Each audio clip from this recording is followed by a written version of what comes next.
What up? What? Good morning, everybody. Welcome back to another edition of Sports Talk49. Always here to bring you all types of news, different avenues, different angles. But this time, you see the title below, Handicapping with Harry the Greek, a man that doesn't need no legend, no introduction himself because he's a legend himself. The Chicago bad boy, the fast youngster from out of Chicago, the Greek man. And I ain't talking about Giannis what? Giannis? You're not allowed to say that. That ain't no Greek name. You know it. But he's Greek. He's Greek, the Black Greek. The Black Greek, correct. The Am I Black allowed to say that? Can I say that? He's black, right? You gonna give me the B word? It is February. It is February. That's true. Harry, how you doing this morning? You know what? I'm doing absolutely fantastic. Blake, thanks so much for having me on. How you doing, brother? I'm doing good. How you doing? No, that's a New York thing, Brandon. That's a New York thing. Well, I can't do that. I can't sound like Chicago. I really have that up north. Chicago. All you got to do is put a clothespin over your nose. Chicago. And now you're from Chicago. There you go. Soda pop. The soda pop. What's going on, man? How you doing? Long time no talk. But this feels like kind of natural, man. We haven't done this in a long time. I mean, it's always natural here. You know, you get on here and you just talk. There's no narratives. This thing. I like to keep it as raw and real deal as we can. But we'll get into that later on. But right now, we just want to talk about your area of expertise. I've gotten into that field a whole lot over the past 2 years, and that's like covering all of sports. I try to stay everywhere from boxing, MMA, to football, to basketball. But today we're going to talk about, as you can see, handicapping with Harry the Greek. We're going to talk about money lines. We're going to talk about player props. And who else better to talk to about a professional than you, Harry? So where do you want to start with all this? The floor is yours. God, I don't know where to start with this. This is an exciting game, man. It's Philadelphia versus, Kansas City. I know everybody around here always wanted it to be Tampa Bay and Buffalo, but this is what we have, man. It's Philadelphia and Kansas City. Blake, I'd love to hear your reasons on who you like. I mean, who do you like in this game? And give me some of your reasons because, man, I've really dug into this game. It's really interesting. I mean, let's put it this way. Las Vegas has this line dead correct. I mean, they're a 1.5 favorite. Kansas City is a 1.5 favorite. And the total is 48.5. I'm listening to you. I'm just pulling it back up. Yeah. Oh, that's all right, man. Just trying to make sure it ain't changed. Yeah, you're right. It's 48.5. Yep. You said -1 +1 favoring the Eagles to be down in the game. So they're picking Kansas City, the Chiefs to win. Yeah, Kansas City is just a slight favorite. It's almost a pick'em game. Yeah, and then the money line is, is just a +100 for the Eagles if you just want to go that. Like I said, there's multiple avenues you can play that if you want to play like the spread or you want to play the over-unders. I know you have a show that's called the over-under and things like that and player props. But I will give you what I have. So everybody calls me the parlay king because I like to play parlays. I like to play risk and things like that. If I see something I like, I pick it. So currently I have a 2, 4, 6, 7-leg parlay right now. And I've hit quite a few this year. Just 7? Yeah, just 7. I've hit just 7. 7-leg. I've hit at least 12 of these this year. Oh my wife, Mrs. Greek is looking at me going, how many teams? This is 7. It's just 7. Just 7. That's a 7-leg parlay. And what I have played right now is Patrick Mahomes over the 256.5. Okay. I have Travis Kelce over the 61.5. He has played phenomenal in every Super Bowl. I don't think that's going to change. Mahomes goes to his guy in these games. Okay. I don't think it'll change unless something crazy happens. The Eagles turn the ball over, the Chiefs go up, and they're forced to just run the ball. And then those that pick Kareem Hunt for yards will obviously be happy about that. But we'll let the game play out and see how that goes. I got Jalen running over 38.5. I had him under. I hit a big 5-leg parlay. The last one because I knew Jalen Hurts had a knee injury. I knew he would go under those yards. I hit on everything other. Saquon will go under those rush yards. I hit everything on that game. But this one, I think he's going to use his legs a little bit here because he does what's needed to win in this game, whatever that looks like. And he's made that point all year long. I also have Mahomes going over 30 yards rushing. Why? Because when you rush 4 with the defensive line, you open up creases in the line. You open up creases, and Jalen Carter is going to be Jalen Carter. It's going to be going up against Mekhi Becton. It's going to be going up against these big offensive linemen. They're going to come up in rush lanes and get shoved there. I think Mahomes is going to get on his horse and run, dump some passes to Kelsey while also gaining yards. I got Devontae Smith. It was tough to pick between A.J. Brown and Devontae Smith. I'm going to go with the speed guy this game because I think they're going to need it. And they got him going over 51.5, so you need him to go over 52 yards to hit. And, of course, Saquon is a gimme, just a anytime touchdown, which the Eagles have gone to their bell cow all season long. That was a lot. What do you think? What do you agree? What do you don't agree? Well, it almost sounds like you like Kansas City in this game because of all the overs, with Patrick Mahomes being able to run. You see, if this happens, Blake, Kansas City wins the game. Yep. If those rushing lanes are going to truly be open, Kansas City wins this game, especially because it's not the Travis Kelce show. It's nobody else. This is strictly going to be what Patrick Mahomes does. Okay. Yep. And I got to tell you, I got a little semblance here that this game is going to be very similar to what happened about 4 years ago when the Kansas City Chiefs played the Tampa Bay Buccaneers. I think the defense is going to prevail in this game, and I personally believe that they're going to be able to get pressure with a four-man front. And trust me, Travis Kelce is going to have a shadow on him the entire game. I don't like the size matchup. I don't like Gardner Johnson on Travis Kelce, but they are going to probably end up going back that way. You're the one that actually alluded that to me just a little while ago in the pre-production meeting. But let's be clear. If that does happen, he's going to blanket him. And there's going to be a linebacker shadowing Patrick Mahomes every single move. I'm telling you now, I like Philadelphia in this game. I really hate, just giving a pick out that quick. And for those reasons, that I think there's going to be a lot of unders in this game. That's why I like Philadelphia. Philadelphia's defense is way too much. The question is, what is Jalen Hurts going to be able to do on offense? Let's go to that segment of it. Tell me what you think about what I said. And the last thing, I love the under in this game, under 48.5. I don't think there's going to be much scoring in the first half, Blake. I just don't. I think both defenses are premier. You are looking at the two best defenses in the National Football League this year. Yeah, I mean, both got great D coordinators. They both got great front sevens. They're a lot alike but different, except the Kansas City Chiefs don't really have the offensive firepower at the wide receiver position. But if you look at it a different aspect, the Eagles don't really have it either because Jalen Hurts isn't thrown to the receivers, averaging only about 219 or 180. So what's some ridiculous number? So it's almost the same, but one actually has the ability on. I think Stephen A. Smith said better. The Eagles have the better team on paper. Without a shadow of a doubt, they have the better team on paper. But are you going to use those tools to win the game? And like you said, it's really how this is going to play out. Listen, man, I'm predicting 2 turnovers by Kansas City in this game. So if you can find a proposition bet, whether it's interception or fumble, whatever the case is, Philadelphia would get two turnovers in this game. And they're going to be critical turnovers. I think he's going to put the ball on the carpet. I just do. And the reason why I like Philadelphia so much, I keep hounding and I keep pressing this narrative about defense. Bro, a 4-man front's going to get pressure on Mahomes. Mm-hmm. Okay? You're going to see a lot of zone. You're going to see a lot of zone type of blitzes. They are going to confuse Kansas City. And Travis Kelce is going to be open in the middle of the field. But as long as Philadelphia keeps everything in front of them, they're going to trade 7s for 3s. The other question is for Philadelphia, how are they going to move the ball on Kansas City? Because I'm sure people out there are wondering, wait a minute, Greek, you're not talking about Kansas City's defense, and you just anointed them one of the best defenses in the league. How about Saquon Barkley going for 118 yards over or under? You know what I tell you? Under. That's what I'm thinking. I do. I think under. Okay, but Kareem Hunt, it's some ridiculous number of 40-some yards. You got to take a shot with going over. Look at all the proposition bets for interceptions or who's going to make one or who's going to get a sack. You can get some dynamite picks.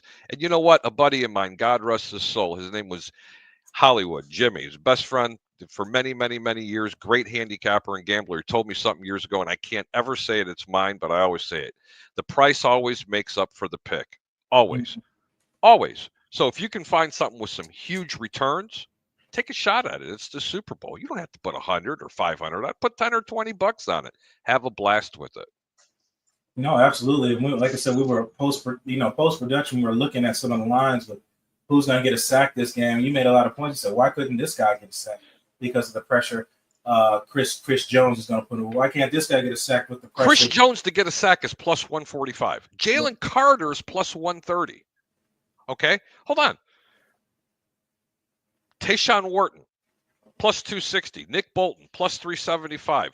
Drew Tranquill, plus 550. Mm-hmm. Derek Nottie, plus 850. Mike Pennell, I know he's a big guy. Okay, but hang on just for a second. What happens if Hurts is in the pocket, rolls forward, and he steps up, and then Nottie grabs him? I'm sorry, Pennell grabs him. Plus 900. Do you have any idea what happens when you take little $10 and $20 parlays? You know, because by the way, again, I am not an advocate for parlays, but in a game like this, have a blast, man. I mean, you take a $20 you put on make a 5-teamer, you cash for like $5,000. It's something stupid, something ridiculous. And you're absolutely right. Like when you were mentioning that, and I know how Spags defense works. And here comes Kansas City's mascot. Here comes the black cat. It's rolling through. It's crossing the path. That's what it's doing. Here. Do you like Patrick Mahomes? Oh my God, what's that? Did you say Patrick? No. All you need to do is put some white stripes on him. He'll look like the refs. That was bad. Don't use that part in this show, okay? All right. Yeah, you made some good points. I know you're not a parlay guy. I'm a parlay guy. I'm a risk taker. I like that, especially if I see a lot of things. Listen, man, if I'm doing it for just pleasure or taking a shot, yes, I play a lot of different parlays. But when I'm really serious, bro, let me tell you something. Nothing beats straight wagers. It doesn't bring you the instant gratification of, oh my God, the risk, risk versus the reward. There were weeks, man, it's not a hidden secret. I picked just under 70% this year. It was one of my worst years. And it's still a lot better than 99% of the handicappers that are out there. There was a week in particular this year, it was week 7. I gave everybody 8 games. I went 7-1. And in that week, out of those 8 games, I had parlayed 2 and 3 and 4 team parlays. Right. With one team on every single parlay. I went 7-1 and I lost. Damn. For those reasons, I don't like parlays, Blake. Do you understand what I'm saying? No, and I'm on the sports web, and I'm talking with Peter Blake and everything. You went 7-1, Greek. Oh my God, you're the best. Oh my God, what'd you do? And I went, I lost. How did you lose? Because I used one particular team. Thank you, Tampa, by the way, and it just completely destroyed everything. It's a heartbreaker, man. Oh my God, it's horrible. It's a heartbreaker, especially when you slammed on everything, and then you see the odds in one team. You like, they got a good shot of winning this. They got a good shot of covering this. You feel really good about it. Then you hit it, and so then the game happens. It's not rolling as you expected it to be, and it screws up your whole part. It's like it rips your heart out of your chest. Oh my God, it does. Especially when you hit all of them, and you knew all those other ones were solid picks. I know exactly what you mean. Yeah. How would you like to have played the Bears this year a couple of games when they were in a 10-game losing streak, and then they lost by a blocked field goal, and you play them on the money line because they were like plus 400. You're like, oh, they got this, buddy. You're going, I'm going to make it party tonight. I'm going to the club, Really? And then wah, wah, wah. Really? And then the next week, really? It was horrible. It's heartbreaking when it happens. And especially that one, like you said, with the blocked field goal, all I can do is I can just hear you talking just like this. No, God! No, God, please, no! No! No! No! Oh, that's how you feel. For a second there, I thought I was on the sports web. What's up, Peter? Nothing but love, brother. Nothing but love. No, that's a good sound effects. You got to give that one to Peter Blake. Oh, the Office. Yeah, I do like that one. No, it was something similar to that. I was just going, really? Another Cody Parkey? Please don't let it be a double doink. No, this one was a doink right into the guy's mitt. It was my wife that went absolutely ballistic. Ballistic. She couldn't believe it. But the world was all better because the last game of the season, the Bears beat up on Green Bay. Didn't care about anything else. They beat Green Bay. That's all. You see the smile on my face? That was just a beautiful thing. Oh, that's the Super Bowl right there, especially when you got such a rival like that, especially your lasting memory when Aaron Rodgers yelling to your fans, "I own you." I still own you. Yeah. What do you own now, Aaron?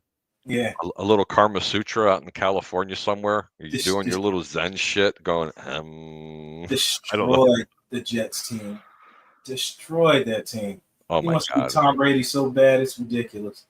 But that's a conversation for another day. You know what? Never going to be Tom Brady. He never will be. No, absolutely not. You know, I like the under in this game, Blake. I just like the way both defenses are playing. I don't think this is going to be an offensive juggernaut. I just don't. I think the game's going to start out a little bit slow.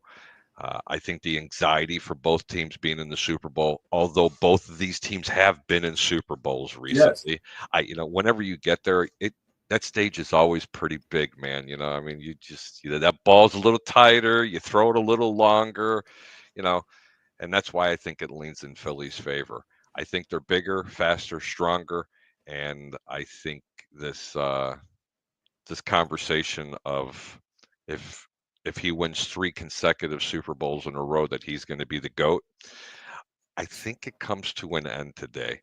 I really listen, man. I'm not taking anything away from what Patrick Mahomes has done because it's far short of absolutely phenomenal. Okay, what he's done in the beginning of his career has never been done. But man, slow your roll, man. He looks like an old man out there compared to what he did 3 years ago. He's not going to have that longevity, in my opinion, and I hope I'm wrong, that what Tom Brady had. But you got to stop with the GOAT comparisons. And I think I think it's fair to give Mahomes the credit and his flowers that he deserves, but I don't think a lot of credit goes to Andy Reid coming up with some of these play calls because a lot of it's not Patrick Mahomes. It's what the play design was. How about the motion plays in the last? Was that against the Eagles? Was it where they called the motion where they knew the corners would go over and the guy back, and they did it twice on 2 separate plays? Like that's game planning against your opponent. That's not Patrick Mahomes. That was a scheme. Any quarterback could have thrown that pass. That was schemed properly because studying your opponent, and that's just the way Andy Reid's always been. And I'm sure I know Andy's going to give it the best he can, but like I said, the Eagles have the better team on paper. It's really going to come down to turning the ball over. That's kind of what happened 2 years ago when they played. The Eagles were rolling fine, and then it was up to that Jalen Hurts. What was it, a fumble recovery for a touchdown or something like that? And they kind of switched the momentum of that game off the turnover, like you said. And the Eagles give up the ball, or the Chiefs give up the ball twice. I mean, that could be like the turning points in the game. It's always turnovers. I'm going to give you 2 different comparisons. Yeah. When Washington went in to play Philadelphia, I gave Washington a solid chance of winning that game, although Philadelphia blew them out. But anybody that watched that game, and really, when I'm saying watching, I'm talking about watching the game, not the colorful aspect of it. There was something about Philadelphia that looked a little, dare I say, complacent, where they allowed Washington just to kind of hang around, and then Washington kept turning the ball over. There was a couple of lucky breaks, and then Philadelphia just walked away with the game.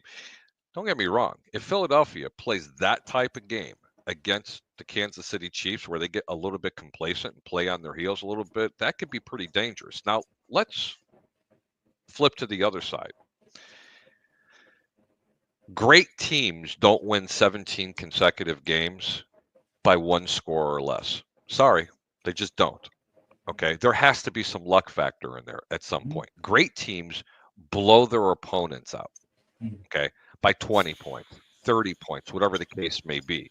Now, there's a lot of things that the media from across the country and pundits have said that they're accusing the referees to be in Patrick Mahomes' back pocket. I don't want to believe that from a handicapper's perspective, but it's pretty damn obvious, Blake, that they are getting a lot of those calls. But then again, so do the New England Patriots. But this is pretty blatant. Wouldn't you have to agree? And based by saying that great teams don't win that many consecutive games by 1 score or less, don't you agree that these teams have to blow some of these teams out to show their dominance? I'm going to defer that to you because that's why I like Philadelphia. Go ahead. Yeah, absolutely. You can consider it a really good team when you take care of your opponents by two or three scores to win games. That's pretty much that your opponent never was in control of the game at any point. It's kind of like a psychological point at that point. Your opponent knows they have no chance to get in the game, and they weren't really that. Everybody had chances. You had blocked field goals. You had all types of things happen their way, and like you said with the calls, it's not just the calls. It's the timing of the calls. It's always a penalty to extend a drive and a needed possession. It's things like that. And I think First Take pointed out, I believe I'm pretty close to these numbers, but it's not exact. It's 365 calls per opponent versus the Chiefs was like 145 or 175, something like that versus the Chiefs in games. And the disparaging between the penalties was a little eye-opening. I can't, like you said, there's a lot of pieces into that to try to say it's fixed and things like that, because there's a lot of people that play a part in it. Yeah, the refs can, but players can too. They can go unnoticed. But to say it's script, and you know, Harry, I've got plenty of friends that played in this league. You think somebody really wants to say they want to blow their knee out and twist or break their leg as far as the script? Nobody wants to do that. There's no place in foot. There's no place in any sports for that. Yeah, like I said, that's the part we can't say somebody really wants to script for them to hinder their life some type of way, but it is eye-opening when they pointed out that number on SportsCenter. Yeah. Switching gears, proposition bets. Patrick Mahomes to throw an interception or not throw an interception. He's minus 130 to not throw one, or it's even money that he does throw one. I already said that Kansas City is going to turn the ball over at least twice in this game. Why can't one of them be a pick? So, you know what? That's a pretty good wager there at plus 100. Jalen Hurts to throw an interceptions plus 105. I just don't think they're going to have to pass the ball that much. So for those reasons, I don't think Jalen Hurts is going to throw a pick in this game. I don't condone laying minus 140, saying that he's not going to throw a pick. You remember, the price always makes up for the pick. So if you're going to take something, take Patrick Mahomes to throw an interception this game. You'll get even money on that. Or throw him in your little parlays. Yeah, you're right. Yeah, Hurts is 105, and like you said, about break even for each. Yeah, like I said, it all depends on how this game goes, and you do got to sell a point about how the defense is probably going to be. The game's going to start off slow. If it's going to pop off early for the Chiefs, it's going to be the guy that they got their offense going in a lot of games. It's going to be the rookie Xavier Worthy. Is usually the one to get the offense rolling. So, will they have him at 54-5? Yeah, something stupid.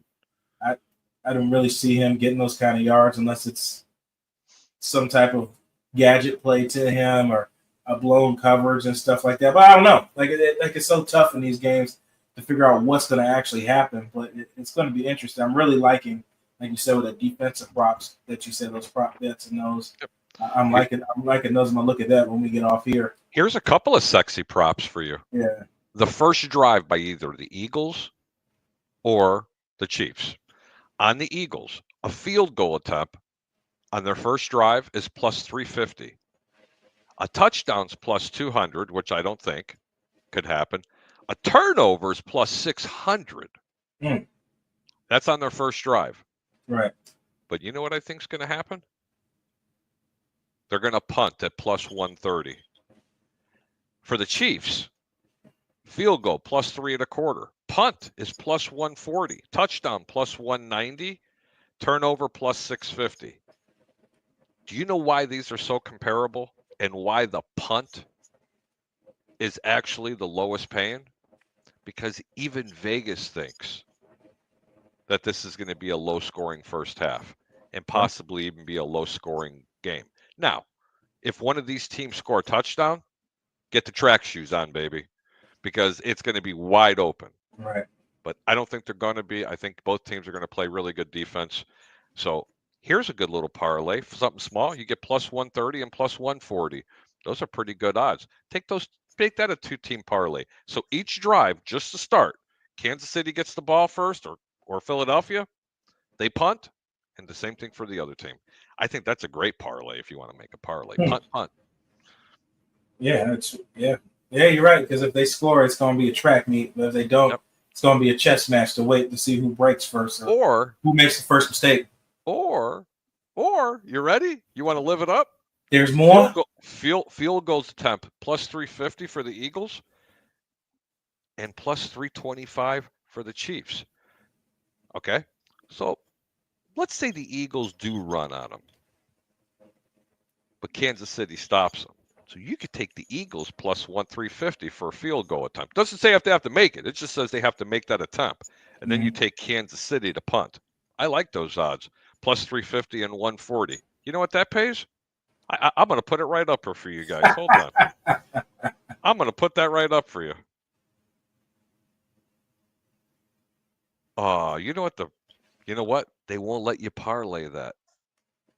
Oh, that stinks, man. That stinks. Yeah, because it's on the game specials. You can't. You know what? But hold on. You can do other things. Nope, they won't. Oh my God. Boo. See, they're on to you, Harry. They're on to you. Yeah. That's okay. I'm just going to make straight wagers on that. Hey, buddy, anytime I can make even money or better on a straight wager. You said you're on it? Hell yeah, I'm on it. What else, Mr. Blake? I don't know. That was a lot there for the gambling. But let's flip the script here in a little bit at the 26 marker. Let's go to what the hot topic is in the Bay Area right now. There's not much going on but the Super Bowl and all these talks and all this stuff. Let's talk about Myles Garrett requesting a trade. What is your thoughts on that? It doesn't have to be Tampa Bay. It doesn't have to be that. It's just what is your just thoughts on it, period, before we talk about scenarios? Cleveland's rebuilding. Okay, so they're going to get, and it's a shame too, because this team was so built. That defense was a championship caliber defense for so many years. They had a great running game just recently, but at the quarterback position, they just couldn't get it right. And I blame the coaching staff and I blame the ownership for that. But Myles Garrett, arguably one of the best edge rushers of our era, okay, he has requested a trade, and I think they're going to facilitate it. But it's going to command so much. And as much as I know that the Tampa Bay Buccaneers and their fan group wants this player to come to Tampa, I just be careful what you wish for. It's a very, very short window. They need help. They don't need one player. They need corners. They need safeties. They need another edge rusher.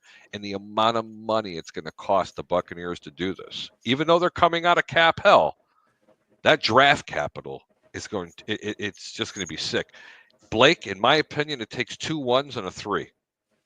And a player, probably, because there's a lot of people out there that are vying for this man's services, including the Chicago Bears, who do have a lot of money, who do have players and a lot of draft capital. And I'm praying to God they don't even go that direction, because you don't want to lose that.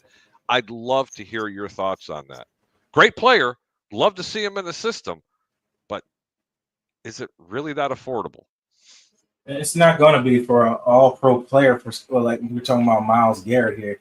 Myles Garrett is a game changer. He's going to be a player. And you mentioned teams like Chicago and guys like that. They have actual stars on their team. And I had this conversation, off air and some chat groups and things like that. I said, you guys are starting to see what I was talking about all year long about what Todd Bowles and the coaching staff has done with this team. And I say that because when you look at this team as far as a trade value, you have no superstars on this team to match that. I said, but we get so caught up, fans get so caught up and think everybody's a superstar because they're on their team, like when they're actually not.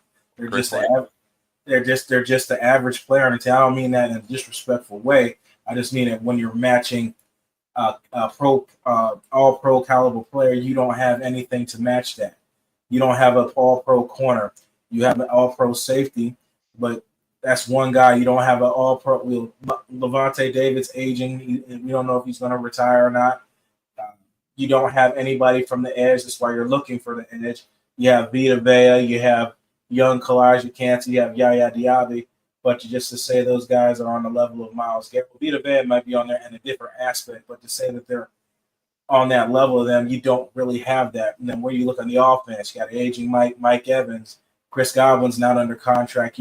Tristan Wirfs may be the only guy that you can match. I would say that's an all-pro caliber player. And when you look at all these your roster, you realize that your coaching staff here is really coached in the bargain bin. You've coached and won games in the bargain bin with these players when you look at trades and things like that. So Myles Garrett, it's going to cost you picks, and you're, like you said, you're moving out of salary cap hell, kind of like when John Gruden was here. But Todd Bowles has weathered the storm better than John Gruden has in the same situation. It's not even close, by the way. Oh no, it's not close. No, that's not even close. He's weathered the storm with the bargain bin players, picking up guys. We had literally like 5 guys off the couch playing in the secondary, playing pivotal parts in the game. Yeah. Guys that wouldn't start on any other team playing for this team, but that comes from good coaching. I hear people talk about what good coaching is. You watched it. You got the best out of some of these guys that wouldn't play anywhere else, but they managed to make plays here and they made the playoffs. And Blake, that's the same thing that happened in Detroit this year. Yeah. Let me be really clear. Detroit, you want to talk about a team that was decimated. No team in football, was decimated as much as Detroit. Sorry, Tampa. That's the truth. Okay. But that's the reason why both these teams didn't advance any further than what they did. That's why it happened, because that defense ended up getting somewhat exposed because of all the injuries. That's what great coaching does. But let me tell you something. I want to be really clear. We're going to go back to the Myles Garrett thing real quick. You're right. They don't have a player that's going to be of equal value to go ahead and match it. That's why I'm saying it's not worth doing, because it's going to cost you even more draft capital to do that. You are now going to hinder your team, and you still have to pay Myles Garrett. Okay? 2 years left. And what happens after that 2 years? This team is not one player away from the Super Bowl. No. Okay. You are about 4, maybe 5, in my opinion. And I'm not going to go into details. That's for another show. But that's just from what I've watched from game to game to game. But you know what, Blake? You hit it right on the head. You want to see good coaching? You got to watch it this year with Todd Bowles. A lot of people are going to disagree with that assessment. But man almighty sakes, what he had to work with and what he accomplished, not only being a division champ, but going back to the playoffs, sorry, buddy, there's 16 other teams that wish they were even in the playoffs, even though they had a first-round knockout.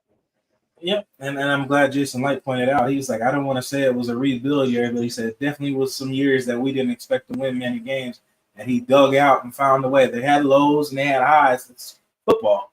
It happens like that. That's just part of the game. You let games slip away. You may have won a game you probably shouldn't have won. That's just football. That's why we like watching it, and I'm glad he pointed that out. I also had some scenarios. That's what I was looking for. I had some scenarios up, and these are just hypothetical for fun, just to see what you think. So let's just talk about trade scenarios for Myles Garrett. Obviously, the Bucs will receive Myles Garrett services. The Browns will receive Tampa Bay's 19th overall pick in this draft, plus their 2026 first-round pick, plus Joe Tryon and Logan Hall. What do you think about that? Right now. Because I'll be honest with you, that ain't enough. Yeah. But if you were honestly going to give up just those 2 ones and those 2 players for Myles Garrett, not having to give up a third and a second, you know what? Then you pull the trigger. But the reality is it's going to cost more than that for Myles Garrett. Mm-hmm. That's the reality, because there's going to be a team out there that is going to be over the moon for him, and they're going to do a Ricky Williams type of trade. I'm not kidding you. That's the type of player that we're dealing with. We're dealing even bigger than the Khalil Mack trade to the Bears. Okay. And Khalil Mack was in his prime, absolute prime.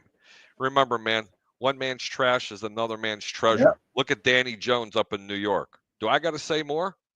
There's a market for everything. Tampa, be careful. Make your offer. Jason Light, we believe in you. If you can get him for that, you do it. But if it's going to cost you more than that, you can't, because you're going to set your team back too many years.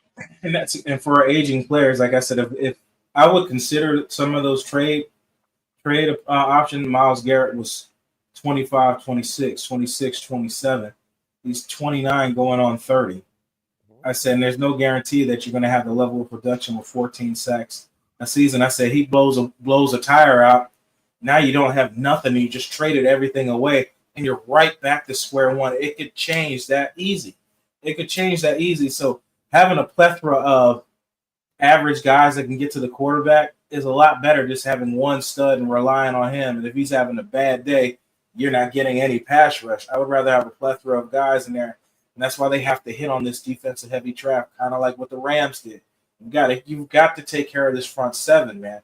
You won a Super Bowl. You'll be in the history forever what you did to Patrick Mahomes in the Super Bowl because you front seven. You didn't have to blitz at all. Those guys were able to get to him. Get back to that. Get back to your roots. Getting the quarterback. It just can't keep trying to bargain bin on these guys on the edge. This league is too good. These quarterbacks are too good. You have to get to the quarterback with guys on the edge. So you have the interior guys. Help them. Get somebody, some rookie, some free agents that's a Mac will be available. Get some veterans in there that is cost effective, situational rushers, however you want to do that. Khalil Mack's going to be available, okay? And he's not going to cost nearly as much, okay? He's not going to cost nearly as much. But I want to go back to that vaunted defense that Tampa had. And I'm not taking anything away from that Super Bowl, but a lot of people just remember what they did to Patrick Mahomes. But do you, Blake, or anybody remember why that happened? It's okay if you don't. I mean, that's you talking about the scheme that they played. Yeah, can I give you a little reset on what it was? Right tackle out of the game, right guard out of the game for Kansas City, and they forced Travis Kelce to sit inside the pocket. And you know how much he likes to block. Tampa didn't have to blitz. They feasted over that, not taking anything away from that Super Bowl. But that is why Patrick Mahomes looked the way he did in that game, because of the injuries. Okay, because of those injuries. Tampa was going to win that game anyway. But, buddy, let me tell you something. Without those injuries, that game could have been a little bit different because Kansas City was very limited in that game to what they could do offensively. And, again, I'm going to get a lot of hate mail for saying that. But now that I brought it up, you remember that, don't you? Yep. I remember. They had a lot of injuries that game. And yes, they did. And the Buccaneers had a plethora of pass rushers in that game. Go back and look at the show, the pregame show, when I was turning around saying this is going to be a long afternoon for Patrick Mahomes. Yep. And I'm telling you, Travis Kelce's not going to have a good game because he is going to be forced to sit in the pocket to block for Patrick Mahomes. And when they tried to wiggle him out, what happened? Levante David had probably one of the best games of his career on rushing. Mahomes. Yep.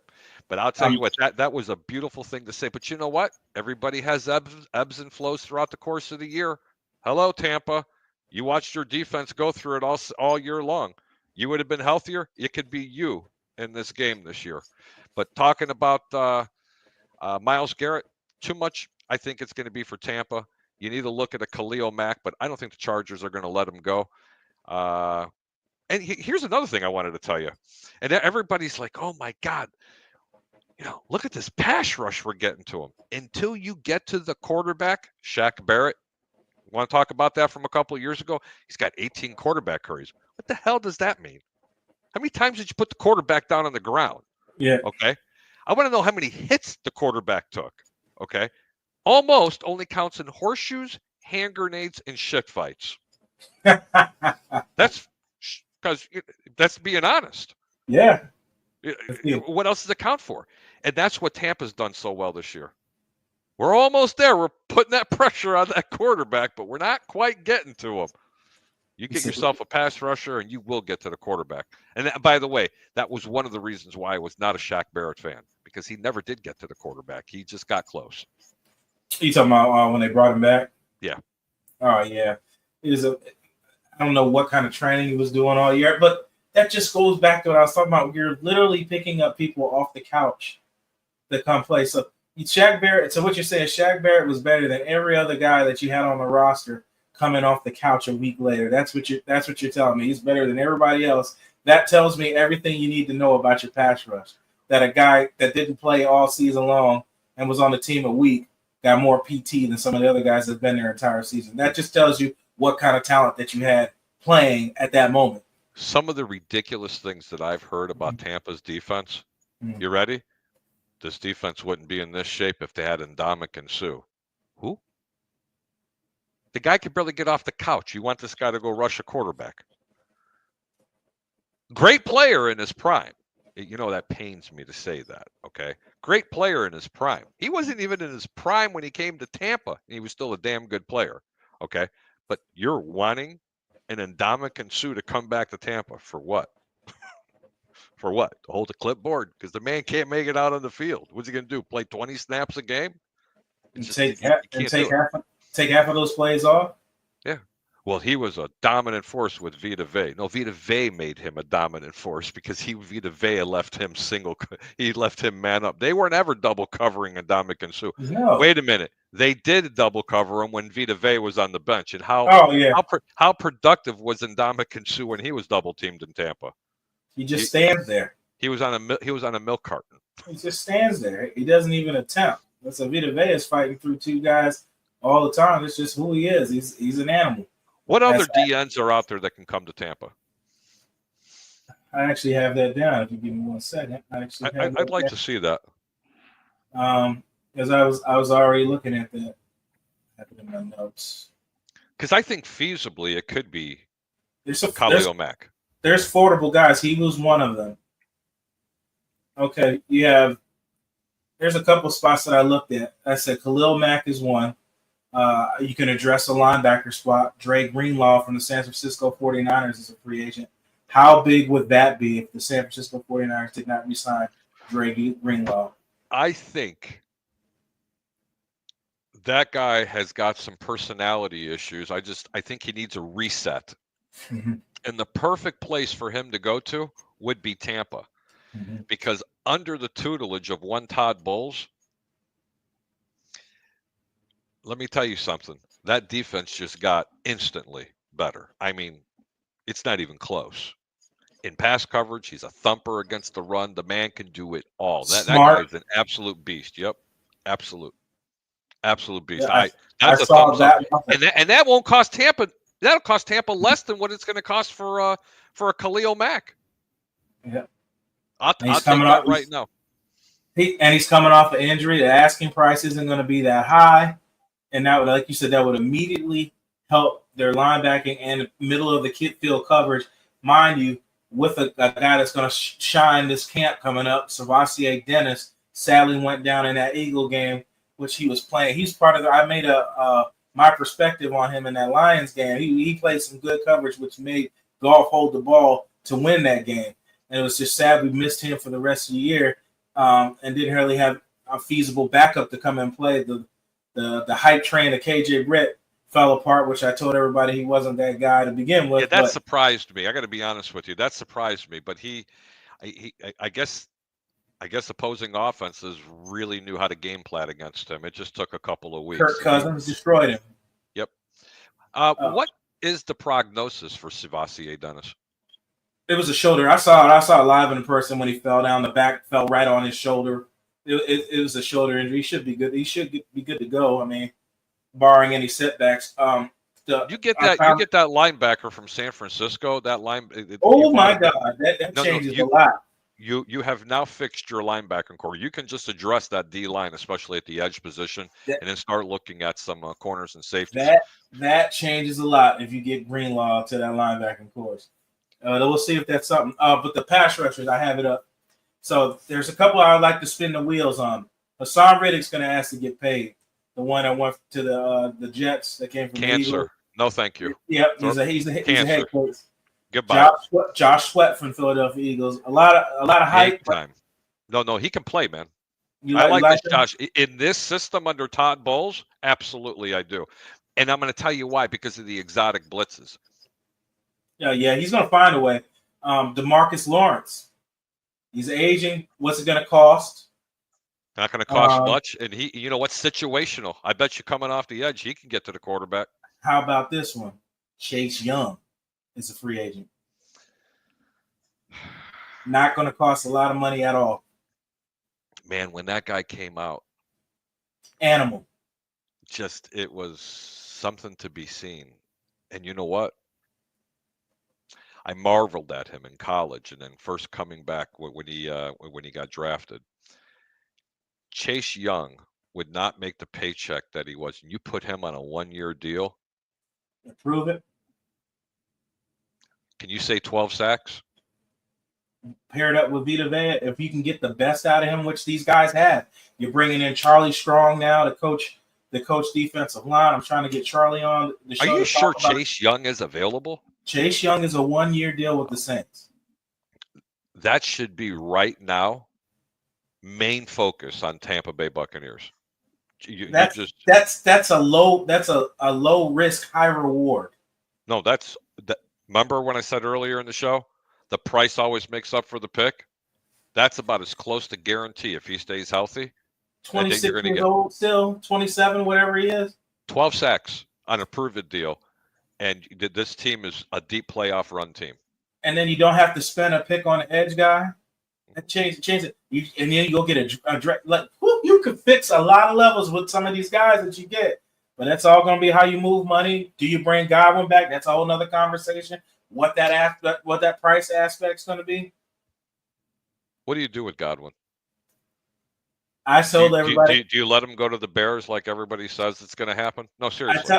I'll tell her like that. I tell her Godwin doesn't want to leave Tampa. The only way he doesn't come back here is if Tampa Bay doesn't want to bring him back. Well, no, I can't blame him. Godwin has made it clear he wants to be here. Only reason he don't come back is Tampa Bay wants to go in another direction. I don't think Tampa is going to push him out the door.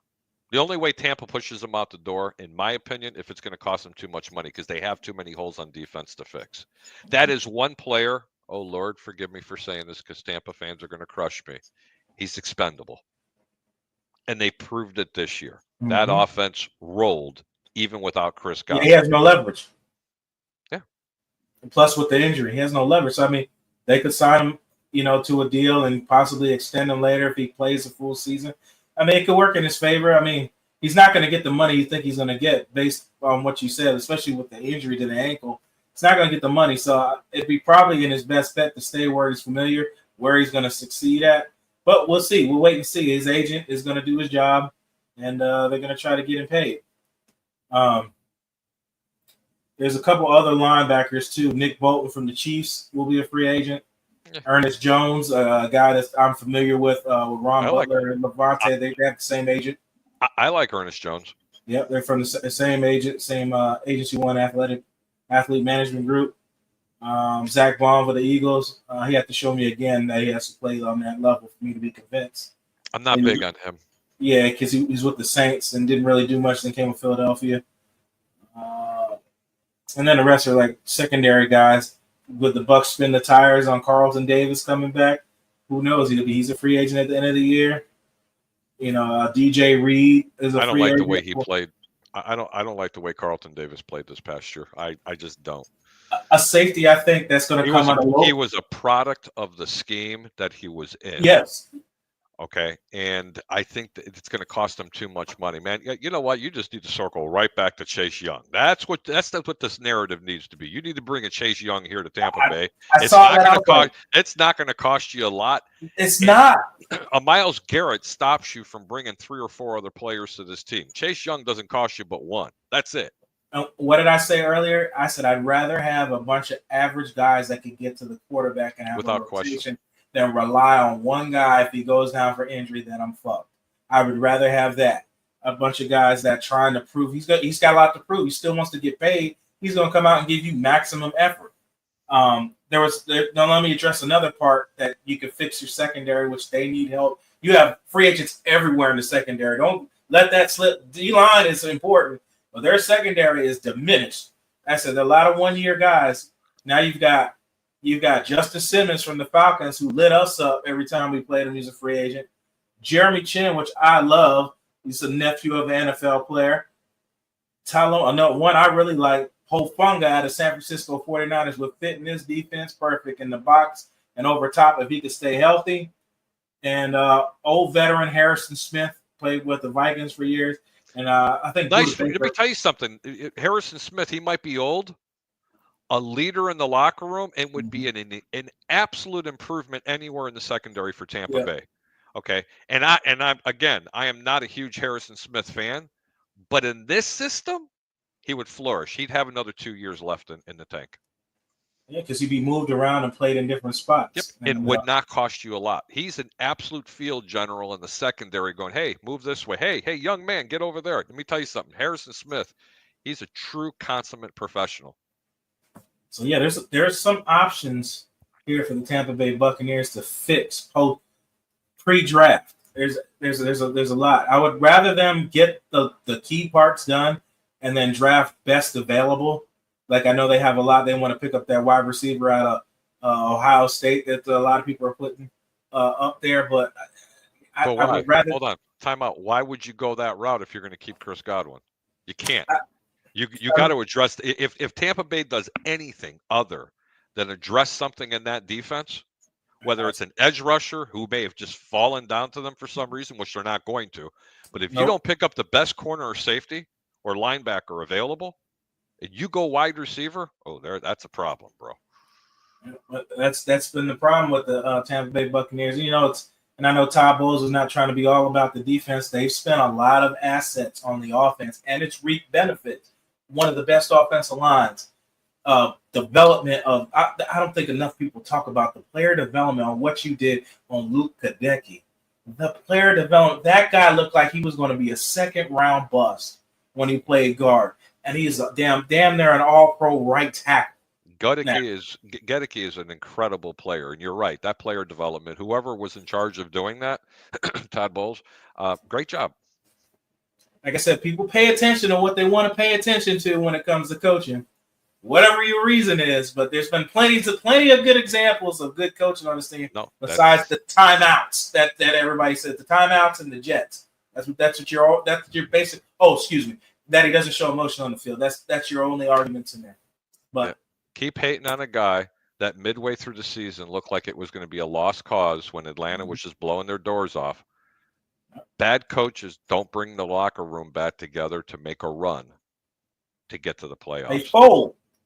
That's right, and they did not fold. They fold like your boy out there in Miami. They fold like a house of cards falling down. Lost the locker room. Guys on Twitter talking about they went out. You've lost the team. You was never a motivator or a man to begin with. Players can see through fake. I mean, don't sit around and ride the wave when it's going good, but when shit hit the fan, can you control the locker room? Do you see players doing that out in Pittsburgh? Do you ever see anybody bad in the media in Tampa Bay? Oh, because that's good coaching. They run their team. Yeah. They run their team. These guys, you didn't see anything with these guys in the papers and anything like that. You didn't see nothing. No, sir, you did not. They're running their shit right. That's why. But like I said, all these examples people ignore, but you want to pay attention to the other stuff that your great Tampa Bay media wants to put out because they like y'all being pissy and angry. They feed on it. That's any media in any major market. I don't think it's that bad, man. I don't think it's that bad in my opinion. I lived in Philadelphia.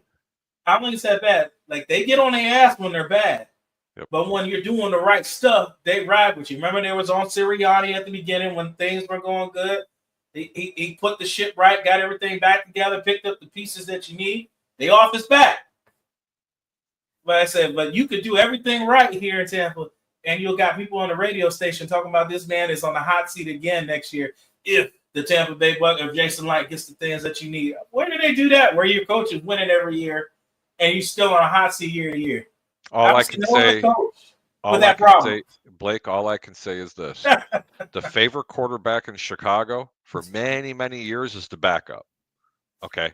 Just try that for size. So, and man, they've had some pretty bad coaches up there. So not even good. I can't even compare it, okay? The curse of Lovie Smith. Yeah.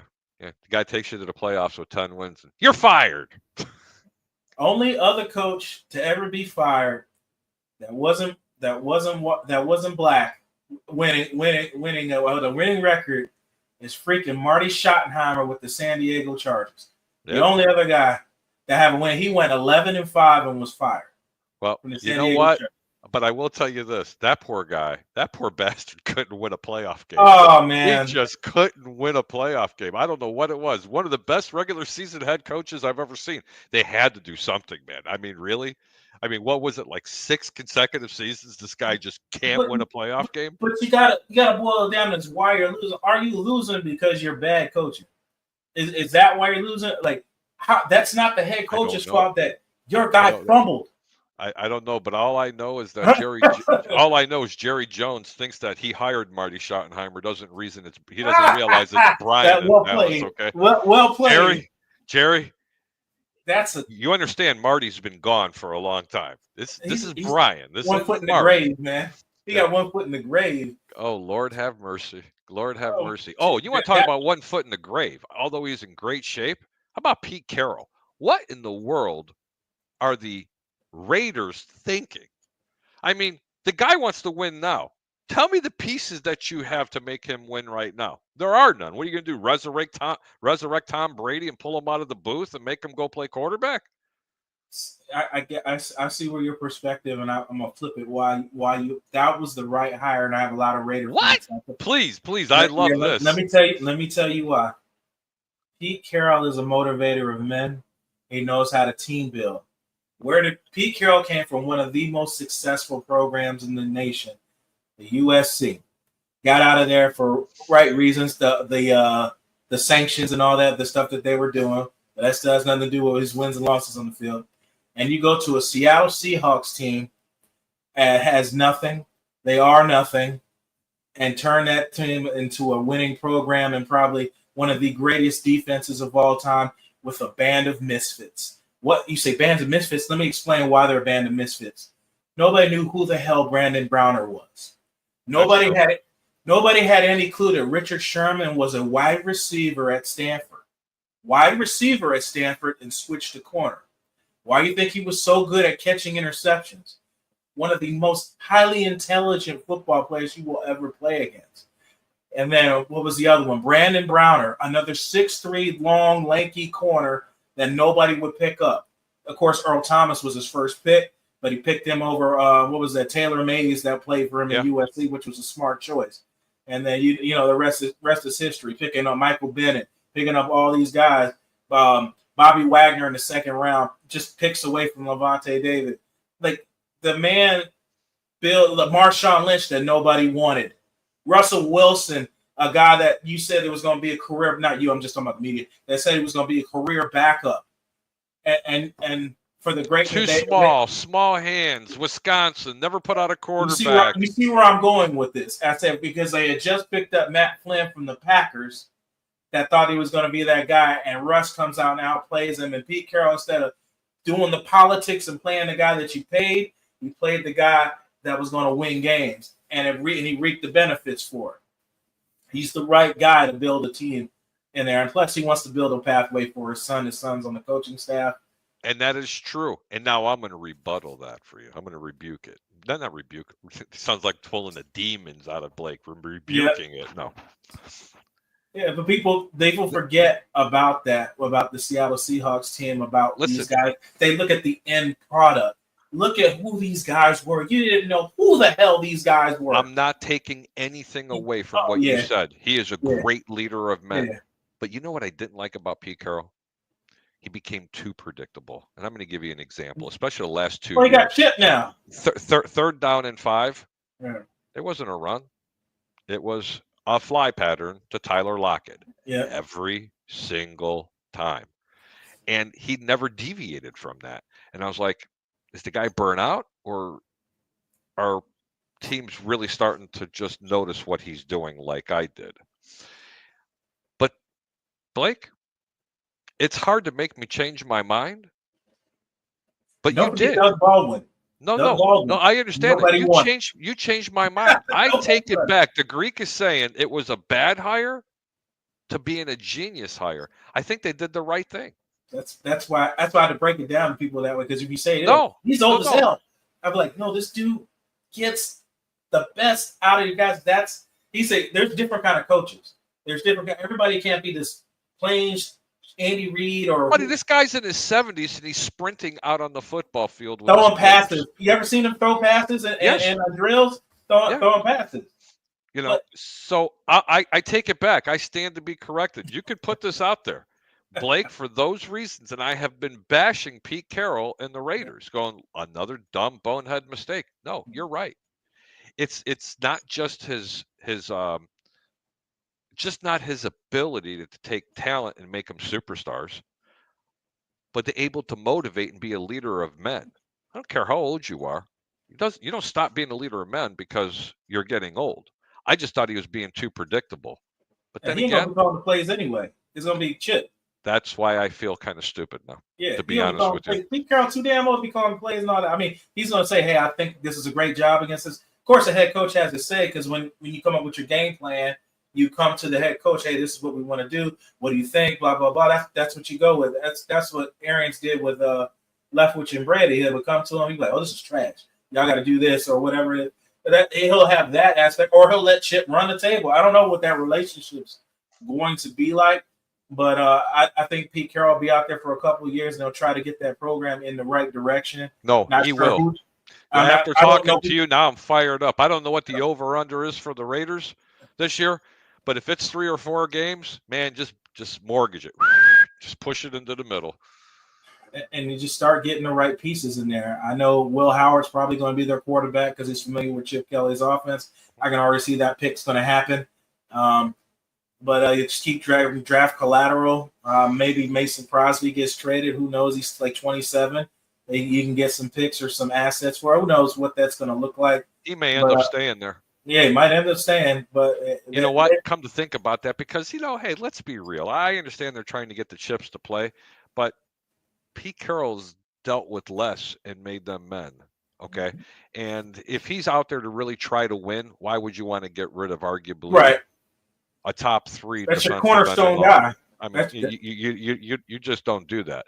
They're trying to let them do that because they're trying to build, but you're not going to be able to replace them even with 3 players. Blake, my brother, it's a Saturday morning. I have got to finish up this handicap. Yep. There's a lot of big horse races today over at Tampa Bay Downs, and the Greek has to go make some scratch. You know what I'm saying?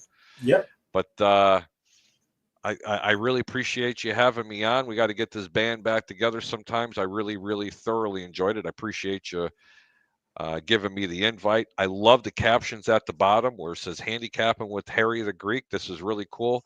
And I'd like to leave you with this, if you don't mind.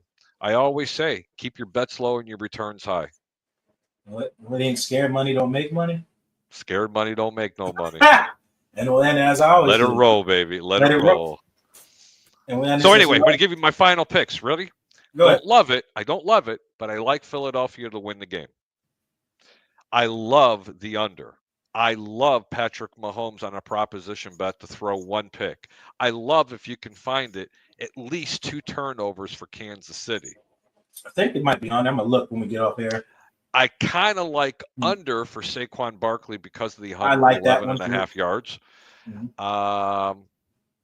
And that's it. Those are solid.